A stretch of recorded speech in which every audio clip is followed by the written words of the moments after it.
بسم الله الذي لا يضر مع اسمه شيء في الأرض ولا في السماء وهو السميع العليم.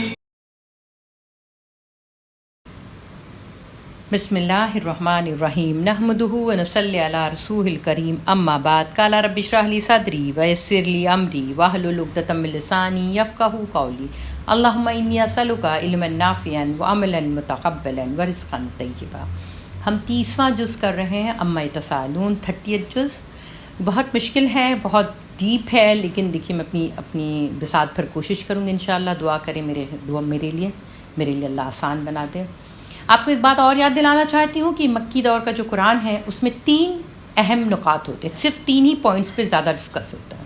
وہ 3 پوائنٹس کیا ہیں؟ ایک یہ کہ اللہ کے ساتھ کسی کو خدائی میں کسی کو شریک نہ کرے، اللہ وحدہ لا شریک ہے، اللہ وحدہ لا شریک ہے. دوسری یہ کہ آپ صلی اللہ علیہ وسلم کو اللہ نے اپنا رسول مقرر کیا، محمد الرسول اللہ صلی اللہ علیہ وسلم. تیسرا یہ کہ اس دنیا کا ایک روز خاتمہ ہو جائے گا، فنش. کرونا سے بچے تب کیا، اس کے بعد کی دنیا کیا، اور اس کے بعد کیا ہوگا، پھر دجال، پھر غزوہ ہند، اس کے بعد کیا، مگر at the end of the day سب کچھ دنیا کو ختم ہونا ہے. تو یہ اسلوب اللہ مکی دور والوں کو اور ہم جیسے لوگوں کو بھی بار بار سمجھا رہا ہے کہ تم سمجھو، جو کرنے کا کام ہے وہ کرو. ٹھیک ہے.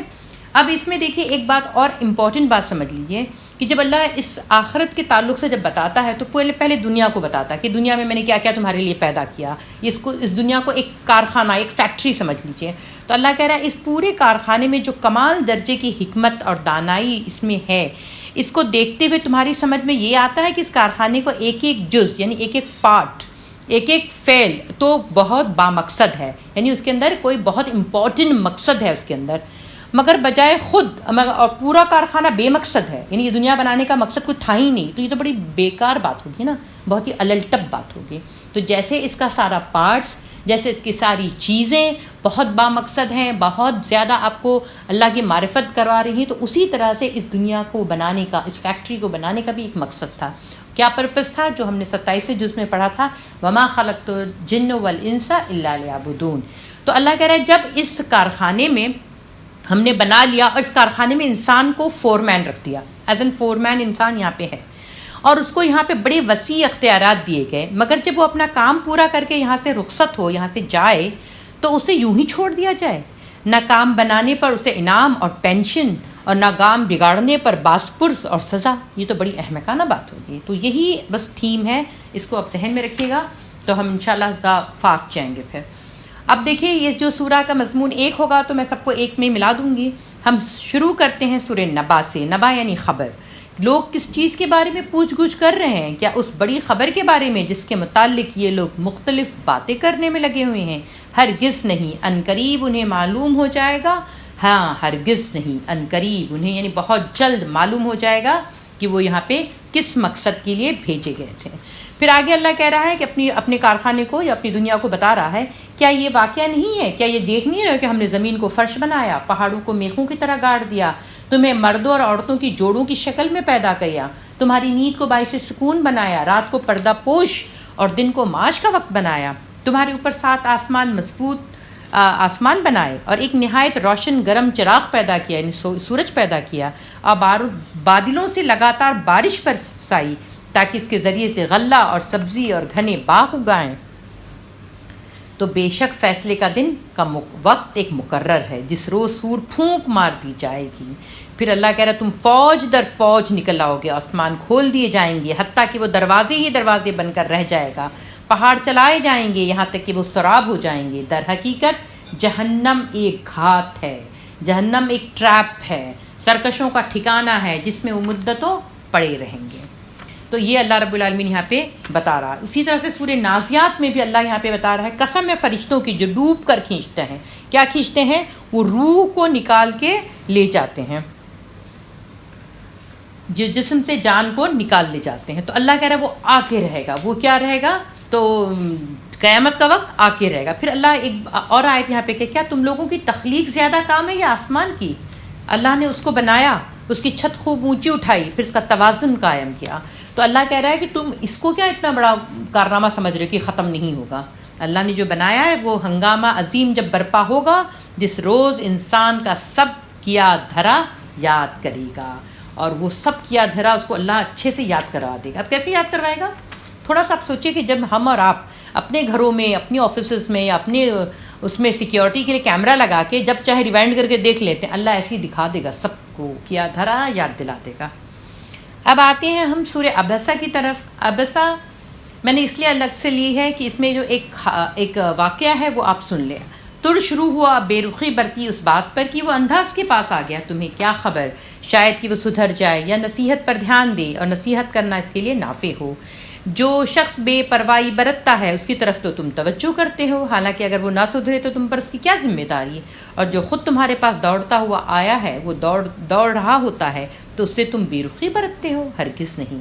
یہ تو ایک نصیحت ہے، جس کا چاہے اسے قبول کرے. یہ ایسے صحیفوں میں درج ہے جو مکرم ہے، بلند مرتبہ ہیں، پاکیزہ ہیں، معزز اور نیک کاتبوں کے ہاتھوں میں رہتے ہیں. اب یہ ہوا تھا مشہور صحابی حضرت ابن ام مکتوم کا بیان ہے. یہ ام المومنین حضرت خدیجہ کے پھوپھی زاد بھائی تھے. ان کی ماں ام مکتوم اور حضرت خدیجہ کے والد خویلد آپس میں بھائی بہن تھے. حضور کے ساتھ ان کا رشتہ معلوم ہو جانے کے بعد اس میں کوئی شبہ بھی نہیں تھا کہ آپ نے ان کو نعوذ باللہ غریب یا کم حیثیت سمجھ کر ان سے بے رخی برتی اور بڑے آدمیوں کی طرف توجہ فرمائی، کیونکہ حضور اپنے برادر نسبتی سے خاندانی آدمی تھے، کوئی گرے پڑے آدمی نہ تھے، ان کو جانتے تھے اچھے سے. اصل وجہ یہ ہے کہ آپ صلی اللہ علیہ وسلم ان کے ساتھ یہ رویہ اختیار کیا لفظ عامہ سے، آپ یعنی نابینا. ان کو یہ لگ رہا تھا کہ میں ان سے بعد میں ان کو سمجھا بجھا لوں گا، ابھی میرے ساتھ کیا ہے، معزز لوگ بیٹھے ہیں، اگر یہ ہدایت پا لیں گے تو اسلام کو تقویت کا بہت بڑا ذریعہ بن سکتا ہے.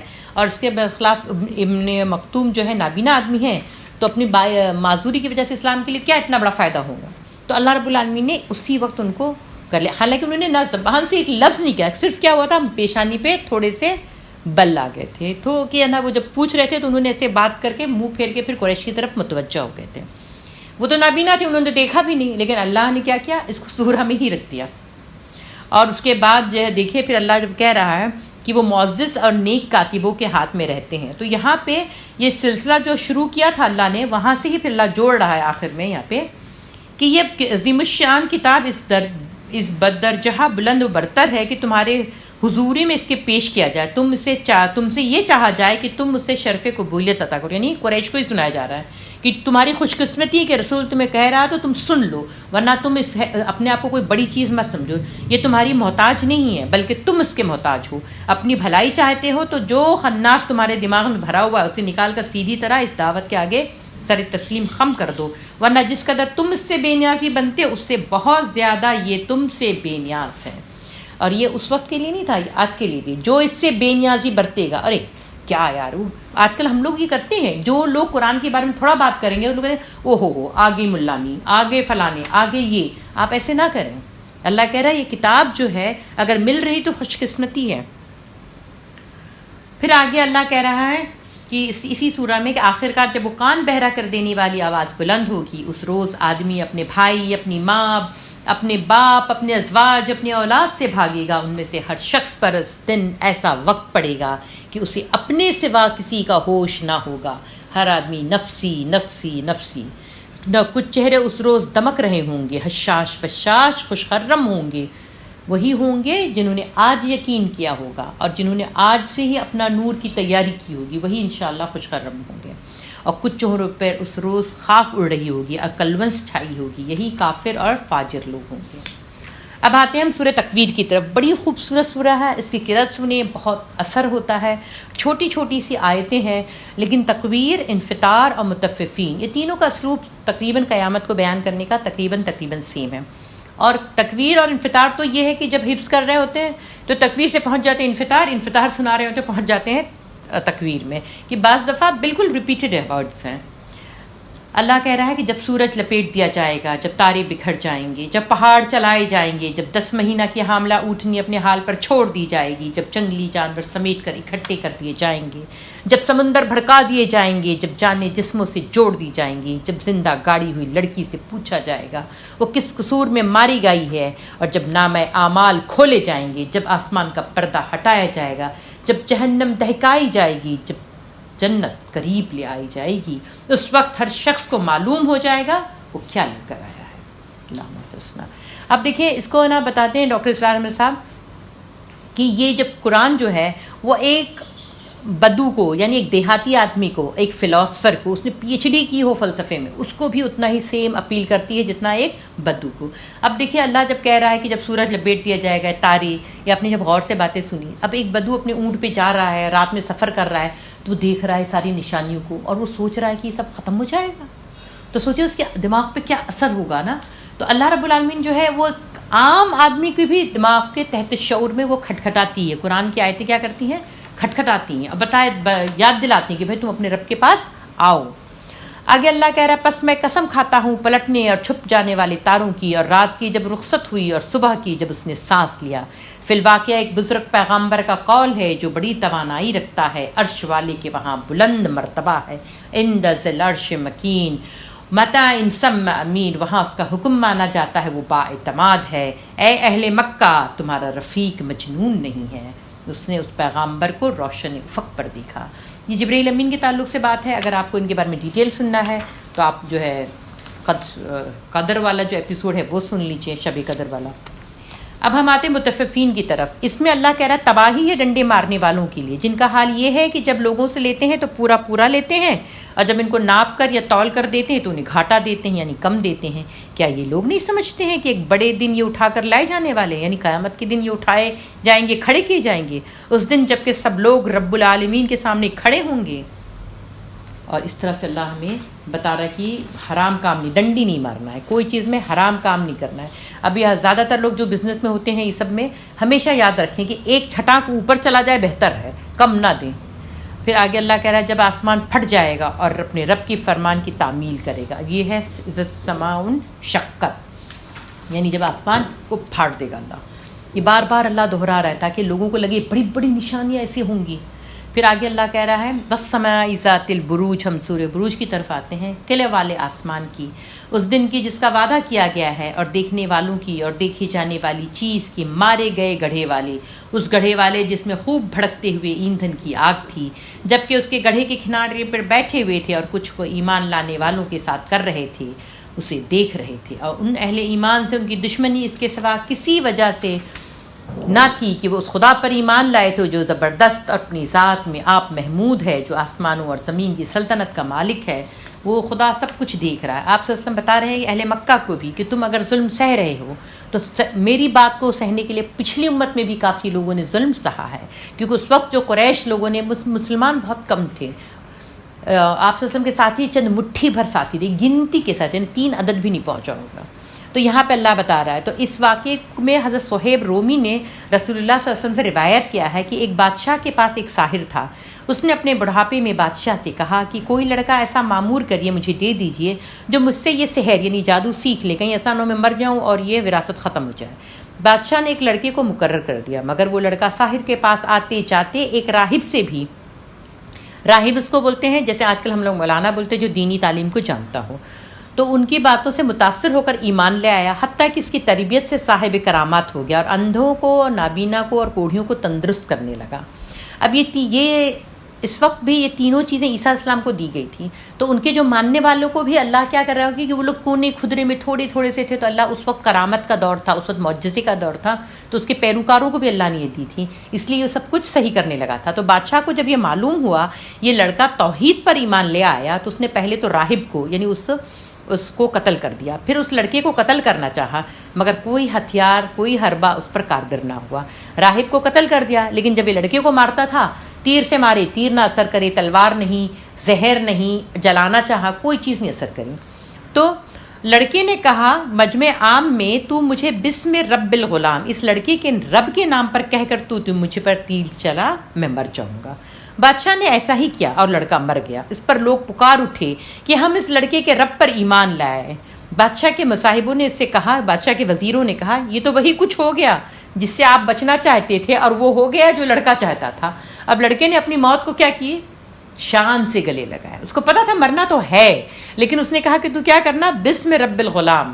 اب وہ کہتے ہیں نا کہ رب موسیٰ و ہارون، تو ہمارا بھی رب ہے اللہ، تو آپ نا جب رب کے نام کی کوئی ایسی وقت آئے جب ایسا لگے کہ آپ کا مرنا زیادہ فائدہ ہوگا تو مرنا ہی بہتر ہے، اور جب کبھی ایسا لگے کہ آپ کو اوپر وقت آیا اور ایسا نہیں کوئی ہے، جیسے عمار بن یاسر رضی اللہ تعالیٰ عنہ کو بھی ہوا تھا، تو اللہ کے رسول نے اس وقت بھی دیا کہ آپ پہ بہت زیادہ تنگی ہو جائے تو آپ وہ بات کہہ کے اپنی جان چھڑا لیں۔ لیکن یہاں پہ دیکھیے وہ لڑکے نے کتنا بڑا دین کا کام کیا کہ اس نے کہا کہ ایسے کہہ کے کہنا، اور رب کا نام پھیل گیا۔ سبحان اللہ۔ تو اللہ ہمیں وہ سمجھ اور توفیق دے کہ ہم حکمت والے فیصلے کریں، بر وقت فیصلے کریں، اور حکمت سے بھرپور ہو کر کام کریں۔ اب آگے اللہ رب العالمین فرما رہا ہے والسماء والطارق، یہ بھی بہت خوبصورت سورہ ہے۔ قسم ہے آسمان کی اور رات کو نمودار ہونے والی کی، تم کیا جانو کہ رات کو نمودار ہونے والا کیا ہے؟ چمکتا ہوا تارا۔ کوئی جان ایسی نہیں ہے جس کے اوپر کوئی نگہبان نہ ہو، ہر انسان سن لے کہ اس کے اوپر 2 کرامن و کاتبین بیٹھے ہیں۔ پھر ذرا انسان یہی دیکھ لے کہ وہ کس چیز سے پیدا کیا گیا ہے، ایک اچھلنے والے پانی سے پیدا کیا گیا جو پیٹھ اور سینے کی ہڈیوں کے درمیان سے نکلتا ہے، یقیناً وہ خالق اسے دوبارہ پیدا کرنے پر قادر ہے۔ اب دیکھیے اللہ رب العالمین نے کتنی خوبصورت طریقے سے انسان کی اوقات بھی بتا دی، اور یہ بھی بتا دی کہ تم کیا اپنے آپ کو بڑی شے سمجھ رہے ہو، جبکہ تمہیں یہ بھی نہیں پتا کہ تمہارا کب تم کو کام کیا ہے، تم اپنی آپ کو بڑی شے مت سمجھو۔ اس قرآن کی بات کو مان لو، ہدایت کے راستے پہ آ جاؤ، عقل کو ٹھکانے پہ رکھ لو۔ اب ہم آتے سورہ اعلیٰ کی طرف۔ اللہ رب العالمین فرما رہا ہے اے نبی صلی اللہ علیہ وسلم اپنے رب برتر کے نام کی تسبیح کرو جس نے پیدا کیا اور تناسب قائم کیا، جس نے تقدیر بنائی پھر راہ دکھائی۔ آگے اللہ کہہ رہا ہے فلاح پا گیا وہ جس نے پاکیزگی اختیار کی۔ اللہ نے پہلے انسان کو بتایا کہ تمہاری تخلیق کیا تھی، اچھلتے ہوئے پانی سے، مگر وہی انسان فلاح پا گیا، کامیاب ہو گیا جس نے پاکیزگی اختیار کی، تزکیہ کیا اور اپنے رب کا نام کو یاد کیا، پھر نماز پڑھی، مگر تم لوگ دنیا کی زندگی کو ترجیح دیتے ہو حالانکہ آخرت بہتر ہے اور باقی رہنے والی ہے۔ میں نے آپ کو کہا تھا نا کہ دنیا جو جلدی ملنے والی جو نقد ہے اس کے پیچھے مت پڑیں، آپ لانگ ٹرم انویسٹمنٹ کریں۔ یہی بات پہلے آئے ہوئے صحیفوں میں بھی کہی گئی تھی، ابراہیم اور موسیٰ کے صحیفوں میں۔ اللہ یہ بھی کہہ رہا ہے کہ کوئی نئی بات نہیں آ رہی کہ تم بڑے الٹپ ہو کے سوچے جا رہے ہو، یہ بہت ہی پرانی بات ہے، بہت ہی قدیم بات ہے۔ اس کے بعد اللہ کہہ رہا ہے جو فلاح پا گیا جس نے پاکیزگی اختیار کی، تو آپ اپنے نیت کی، اپنے کیا بولتے ہیں نا، سوچ کی، خیالات کی، دل کی، دماغ کی، ہر ایک چیز کو نا پاکیزگی اختیار کریں۔ اب ہم نے سورہ فجر لی ہے، اللہ رب العالمین فرما رہا ہے، میں نے آخر سے لیا ہے کہ جب زمین پے در پہ کوٹ کوٹ کر ریزگار بنا دی جائے گی، تمہارا رب جلوہ فرما ہوگا اس حال میں کہ فرشتے صف در صف کھڑے ہوں گے اور جہنم اس روز سامنے لے آئی جائے گی۔ اس دن انسان کو سمجھ آئے گی، اور اس وقت اس کے سمجھنے کا کیا حاصل، جب وہ سب دیکھ لے گا غیب میں آپ کو جو ملنا ہے نا، وہ غیب میں ایمان رکھنے سے، تو کہے گا کاش میں نے اس زندگی کو لیے کچھ پیش کی سامان کیا ہوتا۔ پھر اس دن اللہ جو عذاب دے گا ویسا عذاب دینے والا کوئی نہیں، اور اللہ جیسا باندھے گا ویسا باندھنے والا کوئی نہیں۔ اللہم احفظنا۔ دوسری طرف ارشاد ہوگا اے نفس مطمئنہ یا ایتھا النفس المطمئنہ، چل اپنے رب کی طرف اس حال میں کہ تو اپنے انجام نیک سے خوش اور اپنے رب کے نزدیک پسندیدہ ہے، شامل ہو جا میرے نیک بندوں میں اور داخل ہو جا میری جنت میں۔ اللہم اجعلنا منہم، اللہم اجعلنا منہم۔ اب دیکھیں کل ہم نے کیا تھا نا 3 نفس، نفس امارہ جو صرف گناہ کرتا ہے، نفس لوامہ جو کہ اس کے اندر دونوں چیزیں ہوتی ہیں، جب گناہ کرتا ہے تو اسے خود برا لگتا ہے اور جب اچھا کام کرتا ہے تو اسے اچھا لگتا ہے، اور نفس مطمئنہ۔ تو یہ نفس مطمئنہ کو اللہ بتا رہا ہے کہ اس کے ساتھ اللہ اتنا خوش ہوگا، کہے گا چل تو میری اپنے نا رب کے نزدیک، تو پسندیدہ تھا، اپنے رب کی جنت کی طرف تو جا، فادخلی فی عبادی، شامل ہو جا میری نیک بندی میں، اور داخل ودخلی جنتی، اور داخل ہو جا میری جنت میں۔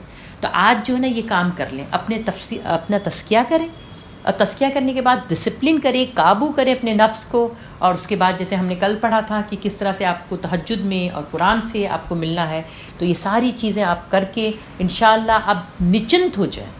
پھر انشاءاللہ جب یہ ڈکلیریشن ہوگا نا تو یا ایھا النفس المطمئنہ، اس کی طرف بڑھیں، قدم رکھیں انشاءاللہ۔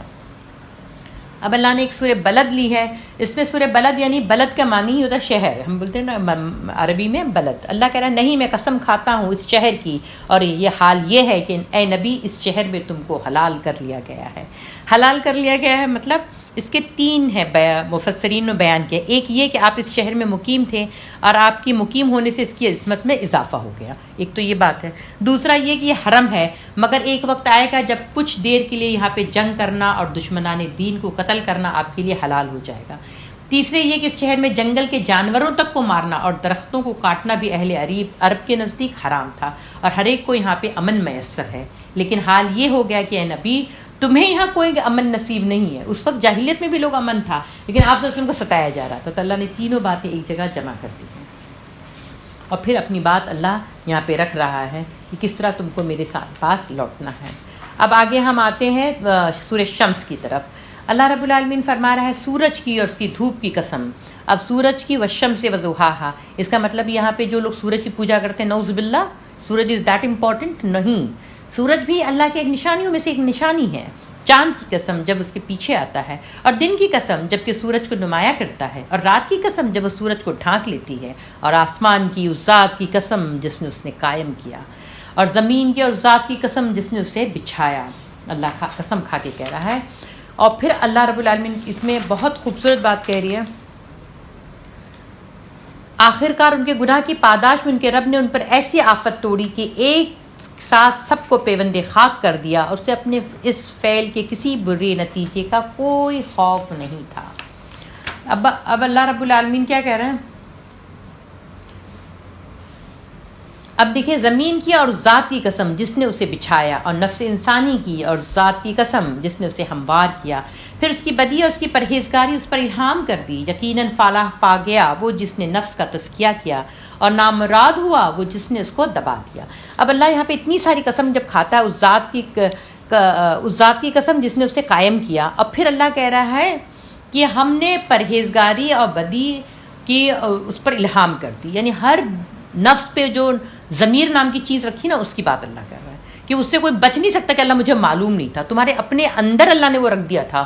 وہ بولتے ہیں نا کہ جیسے آپ بولتے ہیں نا کہ جی ہاں میرے پاس نیٹ ہے کہ نہیں، تو آپ نیٹ کو کیسا چیک کرتے ہیں؟ موبائل کو کھولتے آپ کو دکھتی نہیں ڈنڈی، تو آپ دیکھتے ہیں ہاں یہ نیٹ ہے، ابھی کتنا ہے نیٹ وہ بھی پتہ چلتا، فل ہے کہ ویک ہے پتہ چلتا ہے نا. اسی طرح سے آپ کا یہ ضمیر بھی ویسا ہی ہے. پھر اللہ کہہ رہا ہے یقیناً فلاح پا گیا جس نے نفس کا تزکیہ کیا. کہ بار بار تزکیہ کی بات میں کیوں لے رہی ہوں؟ صرف اس لیے کہ یہ آخری جو سورہ ہے جو اس میں زیادہ تر اللہ کی اس چیز کو بتاتی ہیں کہ کس طرح سے آپ کو کیا کرنا ہے، اپنے نفس کا تزکیہ کرنا ہے. ہمیں کسی اور کو نہیں دیکھنا فی الحال ہم فوکس ہوں گے کہاں پہ؟ پہلے اپنے نفس کی پاکیزگی اختیار کریں گے. جب ہم پاک ہوں گے تو انشاءاللہ ہماری باتوں کا بھی یقین لوگوں پہ ہوگا. اب ہم آتے ہیں سورہ اقرا پہ.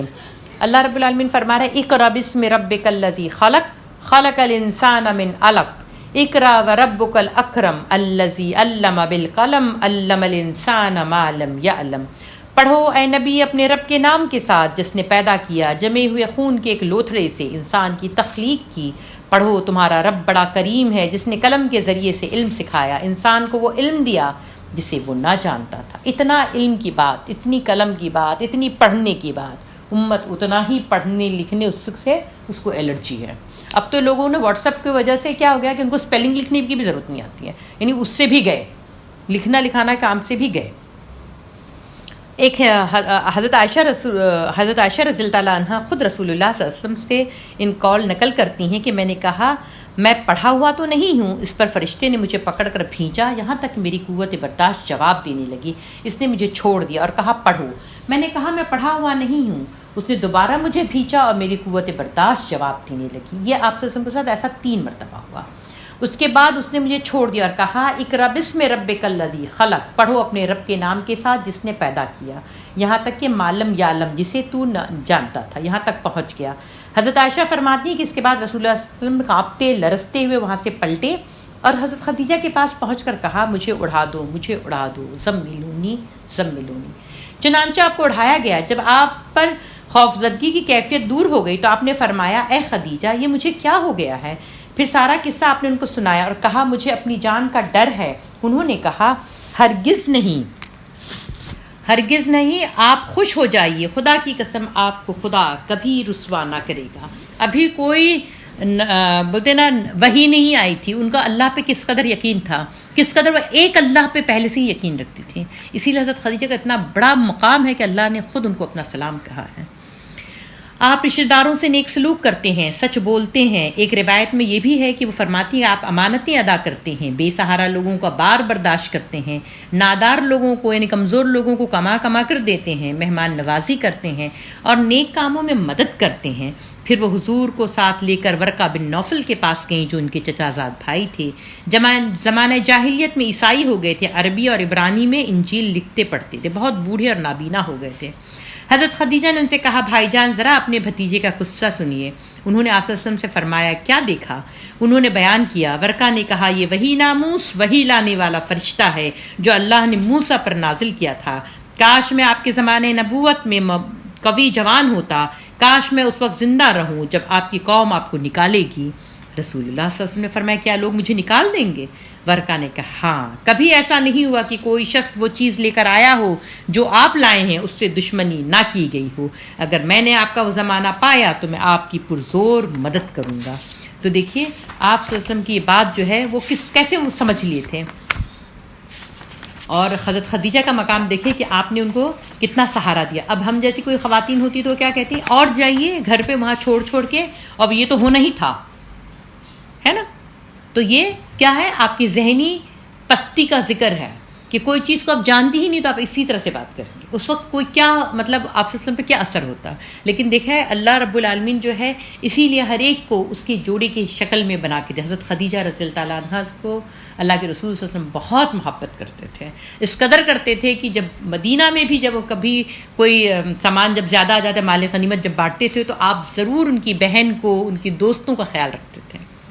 اب ہم آتے ہیں ایک سورہ کی طرف، اس کا نام ہے ولادیات ذبحا۔ قسم ہے ان گھوڑوں کی جو پھنکارے مارتے ہیں، جو دوڑتے ہوئے اپنی ٹاپوں سے چنگاریاں جھاڑتے ہیں، پھر صبح سویرے چھاپا مارتے ہیں، پھر اس موقع پہ گرد و غبار اڑاتے ہیں، پھر اس حالت میں کسی مجمع کے اندر جا گھستے ہیں۔ حقیقت یہ ہے کہ انسان اپنے رب کا بڑا ناشکرا ہے۔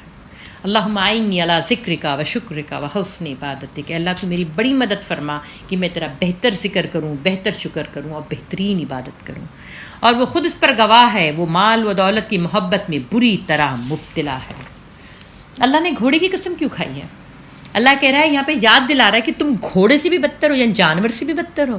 تم نے گھوڑے کو کھانا کھلایا، تھوڑی سی مالش کی، تھوڑا سا ہاتھ پیٹھ تھپ تھپائی، اور وہ تم نے اسے کھانا کھلایا تو وہ تمہارے لیے جان لڑا دیتا ہے۔ تو یہ لوگ کیا کرتے تھے؟ لوٹ مار کا کام کرتے تھے، صبح کے وقت چھاپا مارتے تھے تو گھوڑا اپنی جان لڑا کے جاتا تھا اور ان کا مالک کا حکم بجا لاتا تھا۔ تو اللہ کہہ رہا ہے تم صرف اتنا دینے سے تو تمہارے ساتھ یہ وفاداری کر رہا ہوں، میں تم کو اتنا کچھ دیا۔ اور پھر دیکھو ہم پڑھتے چلے آ رہے ہیں نا، پوری دنیا اللہ نے ہمارے لیے بنائی کہ تم انسان خوب کھاؤ پیو عیش کرو مگر شکر کرتے ہوئے میری عبادت کرو۔ نہیں ہوتا یہ کام، تو جانور وہ بہتر ہے نا۔ تو اور دوسری اس میں یہ دی گئی ہے مثال کہ تم اس کی طرح ہے نا ہمیشہ چوک چوبند اللہ کے دین کے لیے گھوڑوں کی طرح کھڑے رہو اور اس کے دین کی خدمت پہ اپنی کمر کو کیا کرو؟ کس لو۔ تو یہ بھی نہیں ہوتا ہے ہم سے۔ تو ہم انشاءاللہ کیا کریں گے؟ اس کو آج کے بعد سے ہم اپنے آپ کو بالکل اس گھوڑے کی شکل میں رکھیں گے انشاءاللہ، ایک دم کہ اللہ کے وفادار۔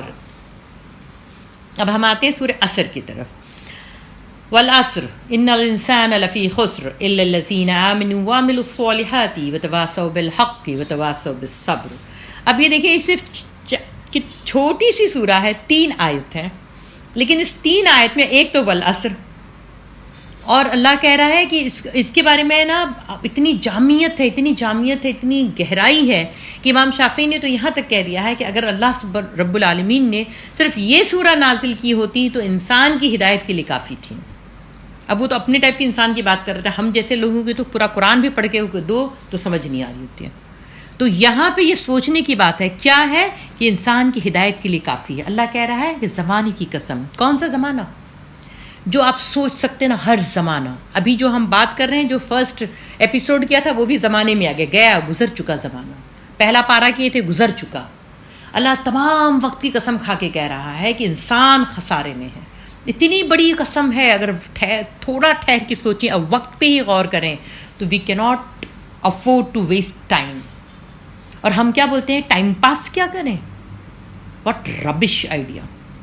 ٹائم ہے کہاں کہ پاس کریں؟